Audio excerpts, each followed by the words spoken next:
Bismillahirrahmanirrahim. Assalamualaikum warahmatullahi wabarakatuh.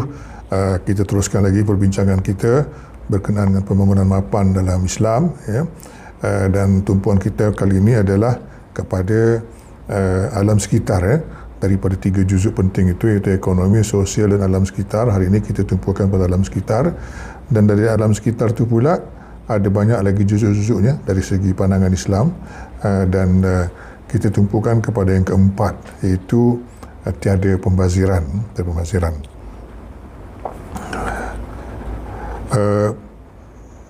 Pembaziran adalah merugikan sebenarnya, merugikan dan menyebabkan sumber yang terhad itu terbuang dengan sia-sia. Akhirnya sumber yang itu akan habis dan tak dapat dirasakan oleh generasi yang datanglah, anak-anak cucu kita lah. Jadi dalam hal ini Allah berfirman dalam surah Al-Isra ayat 27, Bismillahirrahmanirrahim, Innal mubadzirina kanu ikhwana syayatin wa kana syaitanu lirabbihi kafura. Dan sungguhnya orang yang membazir itu adalah saudara-saudara syaitan, sedangkan syaitan itu adalah makhluk yang sangat kufur kepada Tuhannya. Jadi Allah samakan orang yang bazir itu dengan syaitan. Jadi berhubungan dengan pembazir ni, ya. Pada satu hari Rasulullah berjalan, ya. Lalu dia dekat Sa'ad yang sedang mengambil wuduk. Kemudian baginda bersabda, "Pembaziran jenis apakah ini, wahai Sa'ad?" Kan? Maka Sa'ad pun berkata, "Dalam wuduk pun ada pembaziran?" Dan Rasulullah menjawab, "Ya, walaupun kamu berwuduk dalam sungai yang mengalir airnya." Ya. Ini riwayat Ibnu Majah dan Imam Ahmad, sahih, kan? Jadi maknanya air mengalir itu pun tak boleh kita buang-buang kat sungai besar tu, tak boleh nak membazirkan lah, kan. Jadi pada hari ini kita ada inisiatif 3R, ya. Dan 3R itu telah banyak dilaksanakan di Eropah. 3R ni adalah reuse, reduce dan recycle. Itu guna semula, kurangkan dan kitar semula.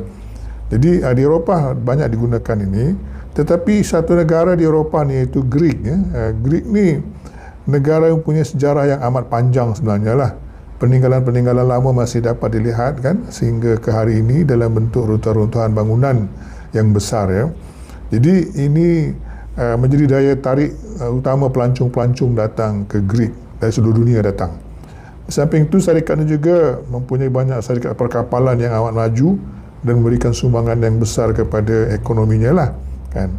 Pertanian dan telekomunikasi pun juga memberi sumbangan yang besar kepada ekonomi negeri itu. Dan pertumbuhan ekonominya daripada tahun 1950 sampai tahun 80 adalah yang tertinggi di Eropah. Dan dia dianggap sebagai keajaiban ekonomi di Eropah lah, kan. Ekonominya terus berkembang dengan pesat sehingga tahun 2007 dengan kadar melebihi purata Eropah lah. Tiba-tiba datang krisis ekonomi pada tahun 2008, ekonominya menguncup, kan. Rakyat sudah biasa hidup senang dan mewah. Dalam keadaan ekonomi yang menguncup itu pun mereka masih lagi membuat tuntutan-tuntutan yang tak menasabah kepada kerajaannya, ya. Jadi akibatnya kerajaannya hampir-hampir muflis, dan kalau tak diselamatkan oleh Eropah, negara-negara Eropah, negara itu memang dah muflis dah sekarang ni, ya. Jadi itu dia, jadi pembaziran ini oleh orang yang biasa hidup mewah ini pun bahaya. Boleh meruntuhkan sebuah kerajaan yang mempunyai sejarah yang panjang, ya, yang pernah menjadi keajaiban ekonomi, ya, tapi boleh hampir-hampir muflis, ya. Sekian, Assalamualaikum warahmatullahi wabarakatuh.